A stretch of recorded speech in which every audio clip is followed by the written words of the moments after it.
Assalamu alaikum, everyone. My name is Muhammad Abdullah. On behalf of IslamiCity, I'd like to welcome all of you to 10 Days of Muharram. This is a webinar series we're doing with Dr. Aslam Abdullah, where we are covering various aspects of Muharram. Today, we'll be talking about the concept of martyrdom in religions. So with that, I'd like to welcome Dr. Aslam Abdullah. Assalamu Thank you very alaikum, much. Dr. Aslam. Wa alaikum assalam wa rahmatullahi wa barakatuh. Thank you very much for hosting this program and inviting me to be with you today. So, Dr. Aslam, we wanted to start off with and see if we can first talk about the concept or meaning of martyrdom. What does martyrdom actually mean? I think that is the pertinent question that has to be addressed first. Who is a martyr and what is martyrdom? And is there a consensus among religions on that issue? So when we look at the consensus that and ingredients of martyrs and martyrdom in all religions, this is the definition we come up with. That the martyr is the one who voluntarily suffers rather than deny his religion or his belief system by words or deeds. Such action is regarded and is given an institutionalized recognition in almost all religions of the world. This term also refers to anyone who sacrifices his life for something of great value for the sake of his principles, if we look at the secular ideologies in that particular context. So it's a voluntary act, and it is preferring death over denying one's faith and one's belief system, and it's a voluntary act. So this is how we define martyrs and martyrdom. In almost all religions, with the exception of Hinduism, who does not have very clear-cut understanding of martyrdom. Excellent. So let's talk about the concept of martyrdom in religions. How do various religions deal with the aspect of martyrdom? And with that, let's start off with Judaism. How does Judaism look at martyrdom? Now, the main source of Judaism, of course, is Talmud and Torah, and we find in these books example of Daniel, who is part of the popular imagination of the Jewish community and the Judaism itself. And what it meant was the readiness for martyrdom for Jewish ideals. And it was something that was prevalent within the early Jewish communities when they were persecuted around 2nd century BC, before Christ. And we hear the stories of Maccabean rebellion within the Jewish community, and the story of 7 sons who martyred themselves, along with their mother for the cause of that. So martyrdom was preferred to the desecration of the Sabbath day by the earlier Hasidim in the 2nd century also. In Hadrian's time, pious Jews risked death to circumcise their children. And one of the Rabbi Akiba, embraced martyrdom to assert the right to teach the law publicly, means to teach Torah publicly. And the Talmud cites the majority opinion that one should prefer martyrdom to 3 transgressions.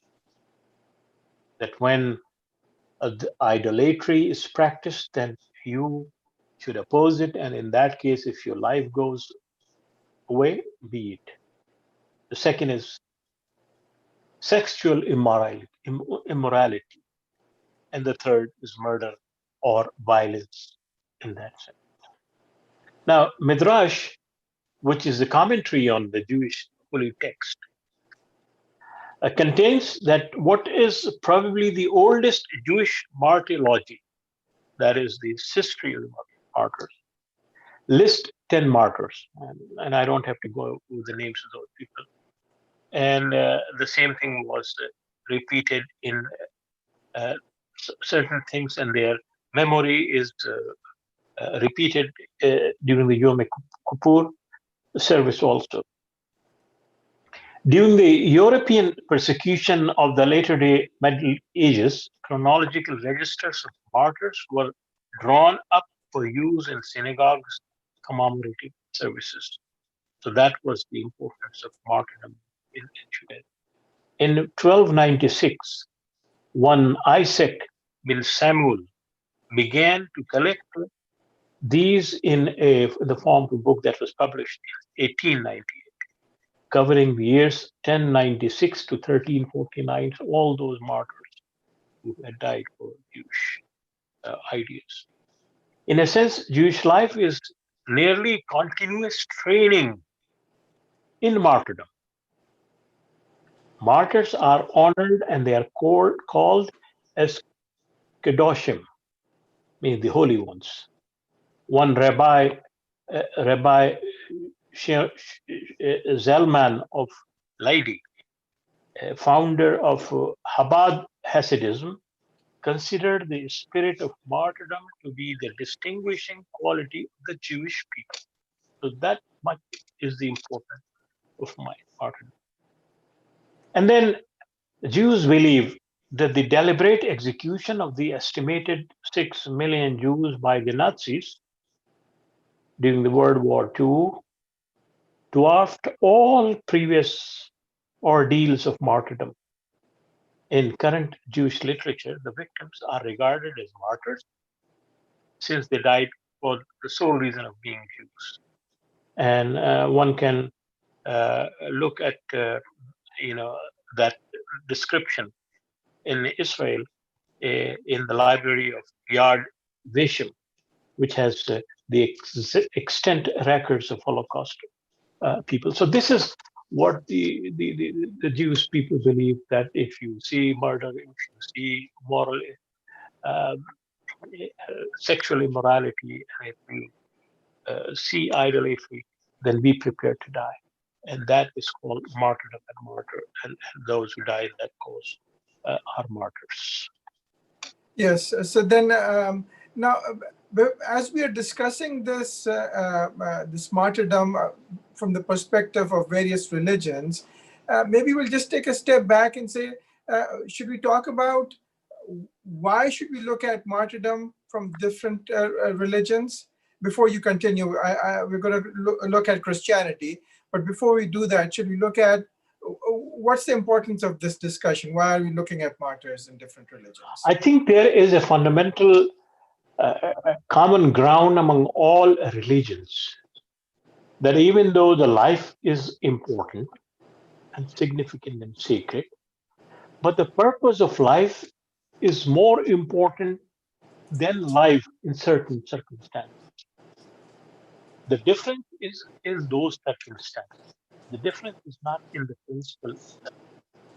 And that is the core point we have to understand, because when we look at the current debate about martyrs, when the Muslims call some martyrs, immediately some people start accusing them of being the follower of terrorists. When someone dies in defense of one's faith, people say that this is an act of terrorism. And this is what we need to understand, that martyrdom has been a concept in all religions, even though the distinction is in the reasons for those. But the main reason is that in defense of faith, one should offer one's faith, and Judaism is perhaps the strongest of all the faiths that say that death is preferred over life. It's just like saying, one of the founders of this country says that, give me liberty, give me death. Right. So the martyrdom is that's why it's important for us to look at all those kind of religious traditions. Well, but then in a moral perspective, martyrdom can be abused also, do you think? Well, even religion can be abused. Right. God can be any concept that is out there can be abused by anyone who has certain grudge or certain vengeance or certain misunderstanding of faith. So, so that is, of course, with almost every ideology, even democracy can. Right, that's true. Okay, so let's look at martyrdom in Christianity then. Okay. Now, in Christianity, the original meaning of the Greek word martyr, martys, martys, is witness. In this sense, it is often used in the New Testament, since most striking witness that Christians could bear to their faith was to die rather than deny. The, and the word soon began to be used in the reference to one who was not only a witness, but is specifically a witness unto death. Now, the usage is present at least implicitly in various Christian texts. We find it mentioned in Act 22:20 and Revelation 2 and 13. And we find that the first Christian martyrs were Saint Stephen and Saint James. Of the apostles, the most important martyrs that we are told are Saint Peter and Saint Paul, both put to death at Rome. And Clement Rome describes them as God's athletes contending for the heavenly prize and mentions a great multitude executed at the same time. Now, early in the second century, we find Ignatius of Antioch described his own prospective martyrdom as a way of attaining to God and urged the Roman Christians not to make any effort to have him spared. So it was a deliberate, uh, way to kiss the gallows. In the sporadic persecutions of the first 2 centuries, martyrdoms were not especially frequent, but the martyrs were highly regarded by Christians. The Roman Emperor Marcus Aurelius, by contrast, viewed their constancy as theatrical. The government's position was not entirely clear. Were Christians to be condemned as Christians because of specific criminal charges or because of crimes inherent in the persecution of Christianity that was the early? In any event, they were ordered to prove their abandonment of Christianity by offering sacrifices to the Roman god. When they refused to do so, they were executed. With the passage of time and with a fresh emphasis on martyrdom, often regarded as a substitution for baptism, in the prosecution under Decius, that is in AD 250, and Diocletian in AD 303 and 311, the authentic acts of the early martyrs were often replaced by legendary accounts. For instance, none of the versions of the death of Ignatius is genuine. A lot of, uh, you know, fake stories and fake ideas came up. The earliest surviving Christian martyrologies are the Syrian ones, but there are people who doubt it. So in Christianity, we also see uh, Judaism, martyrdom is an essential part of the faith itself. And martyrs are highlighted, but in Christianity, unlike Judaism, it evolved. In the first 2 centuries, it was not that kind of prevalent. It was not something that was welcomed, even though the martyrs were regarded heroes. Yet, but in Judaism, we find them from the beginning itself being inherently part Right. of the identity. So, of course, and we will be discussing the role of martyrs in Islam also, Of but course. most often Abrahamic faiths are associated with martyrdom. But there are other faiths also that have this concept. So let's discuss maybe if you can shed some light on Buddhism. Does Buddhism have a Now, concept of martyrdom? yeah, with the exception of Buddhists in India who were persecuted by Hindus in the early period, and many of their temples were destroyed and many of their people were massacred. Uh, Buddhists distinctly lack a history of persecution of violent conflict with other faiths, with the exception of Hinduism. But Buddhists do recognize among their followers a venerable class of martyrs, and they are called Jatakas. Jatakas. The Jataka commentary on the formal lives of the Buddha is, in a sense, of martyrology of the Buddhist to be and his disciples, who recount their continued self-sacrifice and repeated death. And his in Mahayana, which means great vehicle, one of the uh, scriptures of Buddhism, Buddhist the decision by one destined to become a Buddha in this or another life to postpone his own enlightenment to alleviate the suffering of others is regarded as martyrs. So Buddhists also have that concept of martyrdom, and in that martyrdom, in their concept of martyrdom, anything that one would do to attain that higher status of nirvana, including losing one's life, is described as martyr. Okay, so now since we're moving eastward towards the religions there, how about Hinduism? Well, Hinduism, despite the promotion of the idea of ahimsa or non-violence within Sanatana Dharma, which is the true faith, there is no explicit concept of martyrdom in Hinduism. There's the belief of righteous duty, which they call dharma, where violence is used as a last resort to resolution after all other means have failed. Examples of that can be found in the epic of Mahabharata. Upon completion of their exiles, for instance, one of the characters mentioned in the Mahabharata, Pandavas, were refused the return of their portion of the kingdom by their cousins, and following which all means of peace talks by Krishna, Vidura, and many others failed.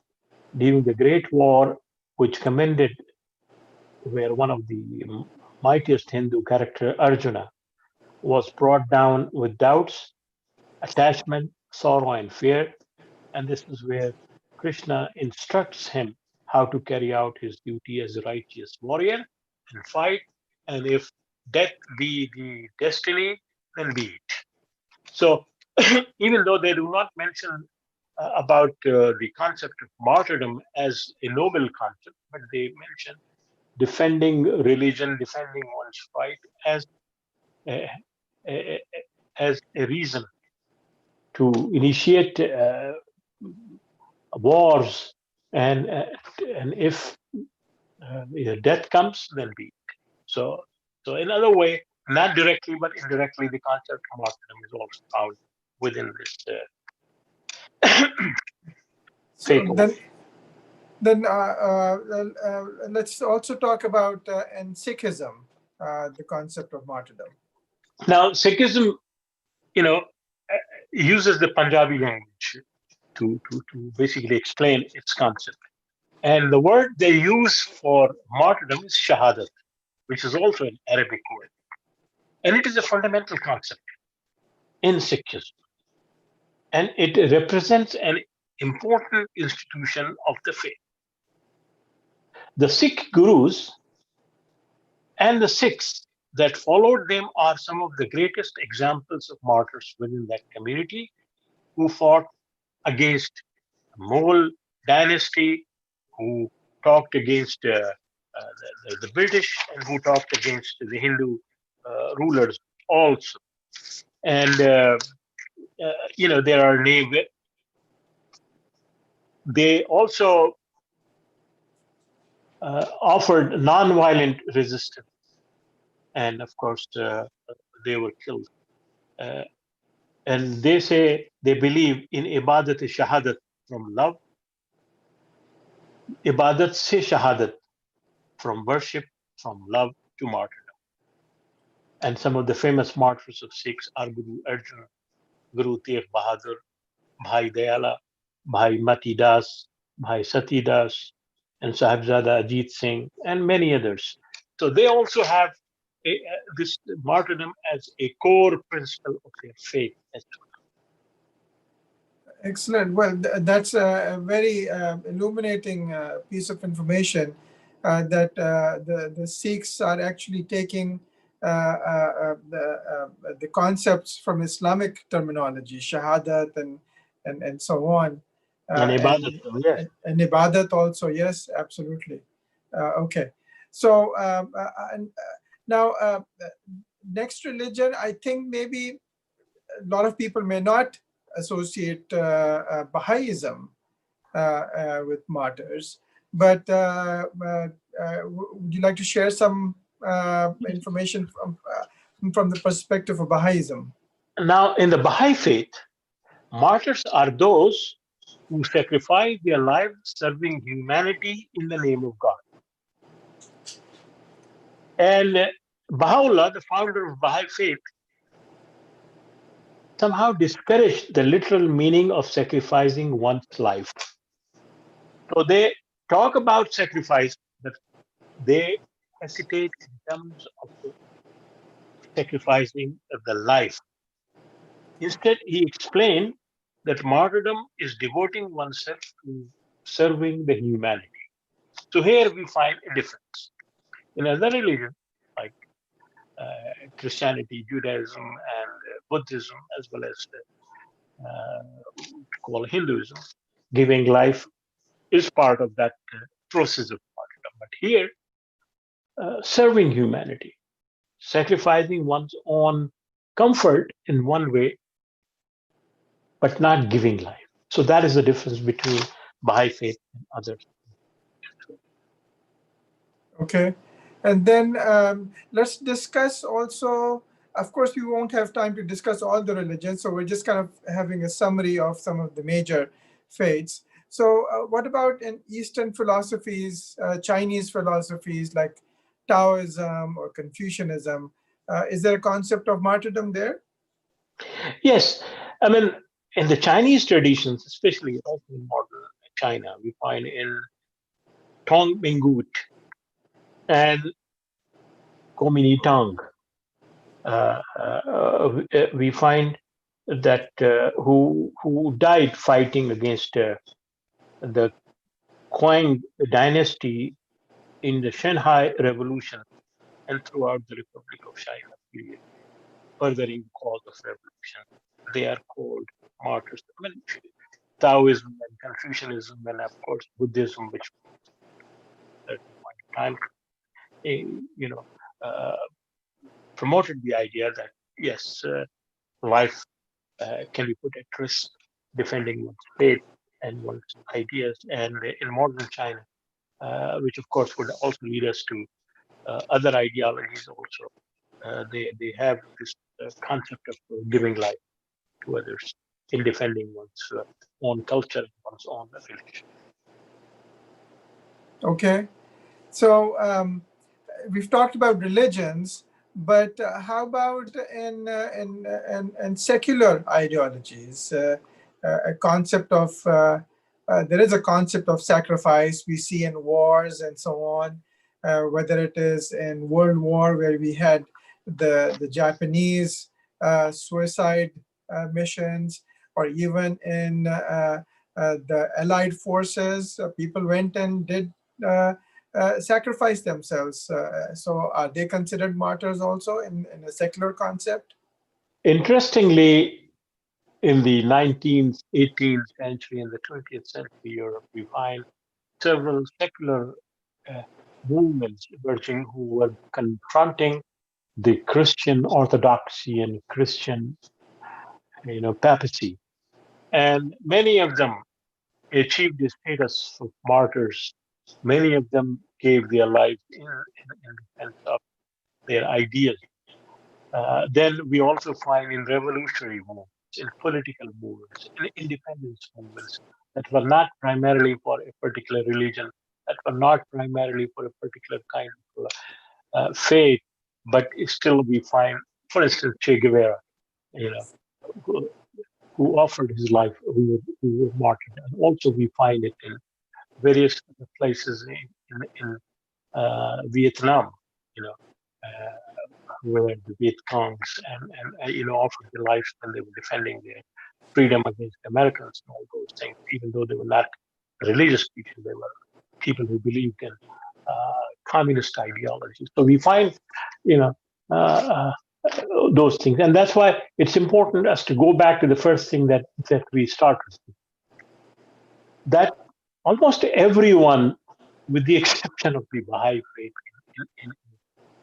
in a theological believe. And Baha'is also believe in sacrifice, martyrdom, but their definition of martyrs is different. That life is so.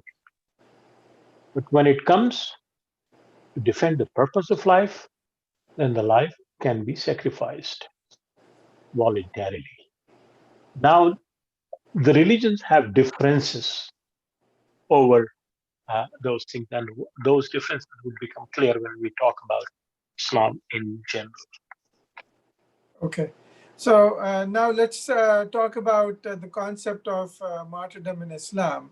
So, of course, we are in the month of Muharram, where one of the biggest tragedies of Islamic history took place with the martyrdom of Imam Hussein, the grandson of the Prophet. So, would you like to shed some light from an Islamic perspective, the concept of martyrdom? Yeah.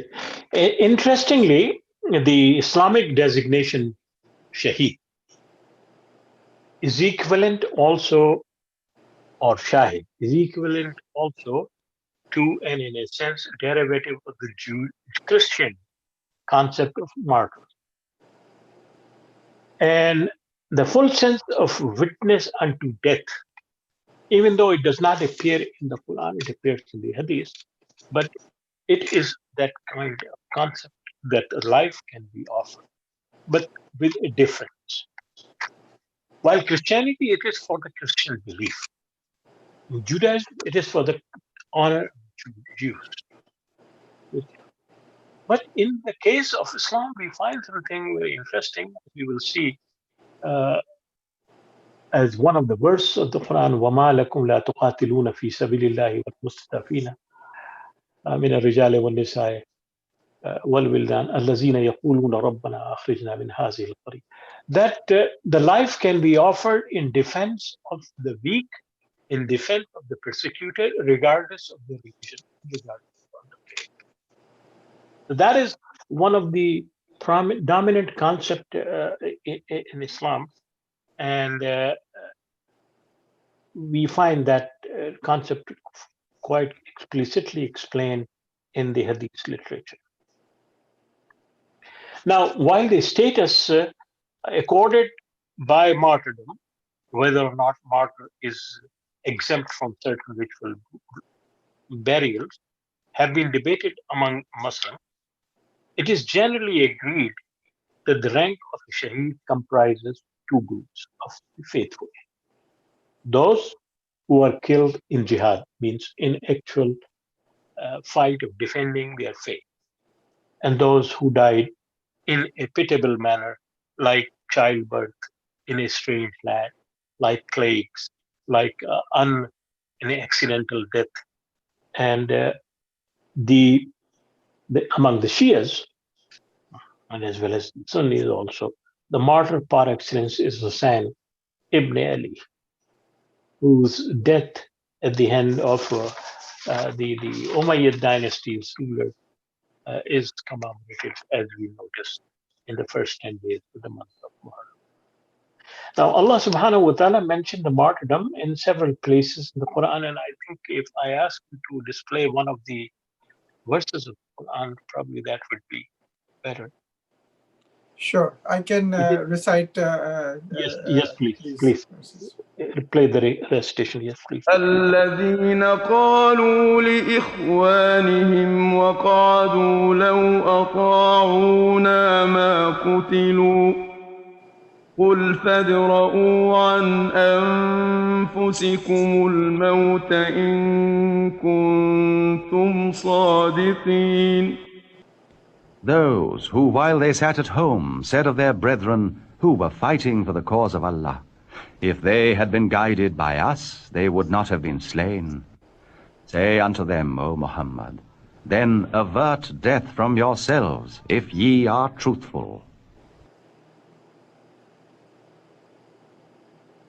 ولا تحسبن الذين قتلوا في سبيل الله أمواتا بل أحياء عند ربهم يرزقون.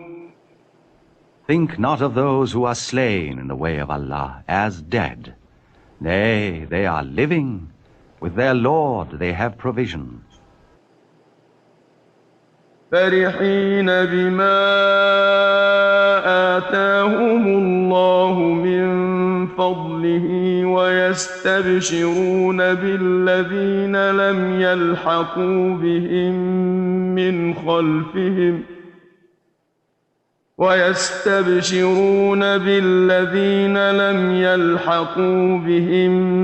من خلفهم ألا خوف عليهم ولا هم يحزنون.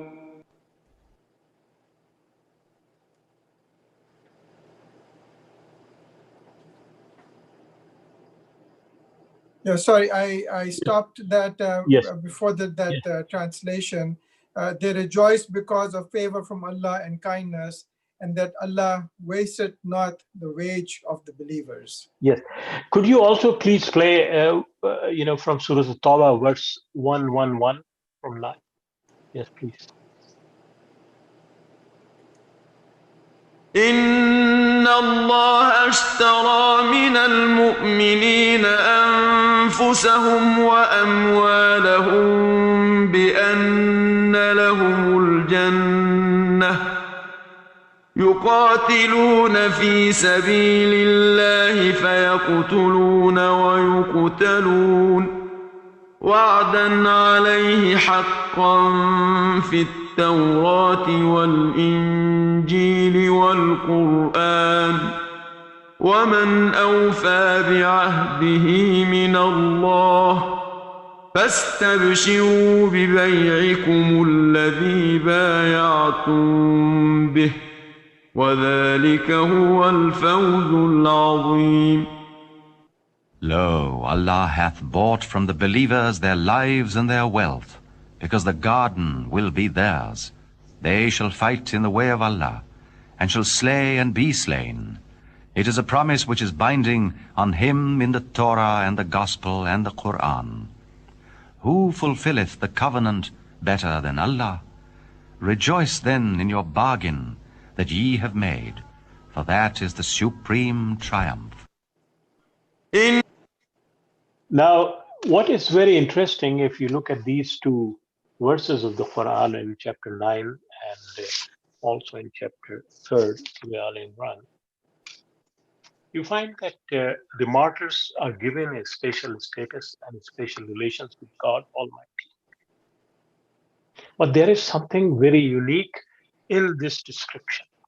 And that uniqueness is often misconstrued by many of the critics of Islam. And they say, look at these verses. God is saying that Muslims should go out, or believers should go out and kill. What it is being said here is something very clear, but some clear things are often missed. What is being said? That if at all you offer your life, then it should be not for the cause of anything else, but for the cause that divine has considered the most significant, and that is the defense of human life, and that is the dignity of human life. That is what is being said. Even if It is not saying that when you are hurt, you should kill. It is not saying that when somebody deprives you of your rights, you should kill. It is not saying that when someone takes away your, possessions, you should fight against. What is saying that when the dignity of human beings is at stake, when humanity as a whole is at stake, it is then becomes your responsibility to stand up and defend. And in that case, if you have to offer your life, do not hesitate. This is the simplest message that the Quran is giving in terms of martyrdom. And then what is saying that the life and the provisions of this life are given by God. And if God is the sustainer, then indeed, not only in this life He took care of you, but He would also take care of you in life after. And do not think that those people are dead. They are alive in the memory of the people. They are alive in the books of God. And certainly they would be rewarded immensely in that respect. So that's what the Quran says. Now, the Quran in hadith, and I'll just mention one of the hadiths. The Prophet ﷺ said on the authority of Anas bin Malik that nobody who dies and finds good from Allah in hereafter would wish to come back to this world even if he were given the whole word and whatever is in it, except the martyr who, on seeing the superiority of martyrdom, should like to come back to the world and be prepared to be martyr again in the cause of Allah subhanahu wa ta'ala. That the martyrs have that kind of a spirit, that their commitment to Allah subhanahu wa ta'ala is that is strong, that if they are given many more lives, they will offer it for the cause of God, because that cause is more important than the life itself. And that is what Islam also is telling us. So the martyrdom is a very unique concept in all religions, but Islam's unique is distinct, and that needs to be understood. Excellent. Well, thank you so much for taking us through this history of martyrdom with various faiths and traditions. Just as a reminder for our viewers, we will be continuing these sessions tomorrow through August 29th. Today is the fourth session where we were discussing the martyrdom in Islam and other religions. Tomorrow we'll be discussing why will Muharram always be a part of Muslim history, and then we'll discuss on the sixth day the martyrdom of Imam Hussein, and then on the subsequent days we'll cover some of the other early martyrs in Islam, Sumayya, Radiyallahu anha, and Hamza, may Allah be pleased with him, and Yasser, may Allah be pleased with him. And then we'll conclude on the 10th of Muharram, which is the actual martyrdom of Imam Hussein, and we'll talk about the justice and essence of martyrdom. So with that, I'd like to thank everyone for being here, and I'd like to ask Dr. Aslam for any concluding remarks, or we can end with dua, inshallah. Let's have the dua, inshallah. أعوذ بالله من الشيطان الرجيم بسم الله الرحمن الرحيم والعصر إن الإنسان لفي خسر إلا الذين آمنوا وعملوا الصالحات وتواصوا بالصبر. May Allah subhanahu wa ta'ala give us the understanding to understand our faith properly, and to understand and apply the concept of martyrdom in its real sense, not in its fictional sense, not its or corrupted sense. So Allah subhanahu wa ta'ala, you are the one who understands our sincerity and our fear. Please accept it. Subhana rabbika rabbil izzati amma yasifun wa salamun ala al-mursalin walhamdulillahi rabbil alamin.